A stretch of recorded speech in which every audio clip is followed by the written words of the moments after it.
আসসালামু আলাইকুম, আমি জান্নাত। এই কুকিং ট্যুর বাই তুবাস মম চ্যানেলে আপনাকে স্বাগতম।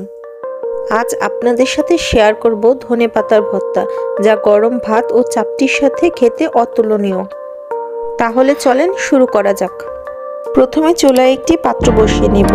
পাত্র কিছুক্ষণ গরম হয়ে আসলে তাতে দিয়ে দিব সরিষার তেল।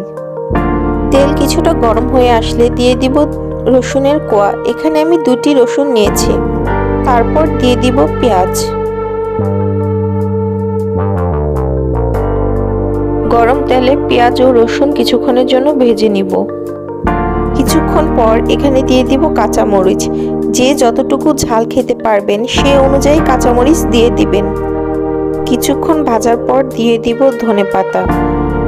এখানে আমি 2 মুঠের মতন ধনেপাতা নিয়েছি। ধনেপাতা আমি আগে থেকে কেটে ধুয়ে পানি ঝরিয়ে নিয়েছি।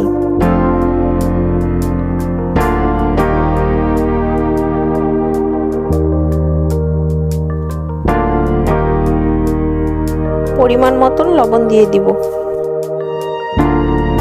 এই পর্যায়ে চুলার আঁচ বাড়িয়ে দিব, কারণ ধনেপাতা থেকে যে এক্সট্রা পানিগুলো বের হবে তা তাড়াতাড়ি শুষে নিতে হবে।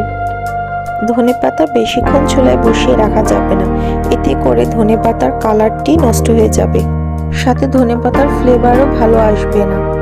যখন ধনেপাতা একটু নরম হয়ে আসবে তখন চুলা অফ করে দিব। ঠান্ডা হয়ে আসলে ব্লেন্ডারে একটি জারে নিয়ে নিব। আপনারা চাইলে শিলপাটাও বেটে নিতে পারেন। ব্যাস হয়ে যাবে ধনেপাতার মজাদার ভর্তা।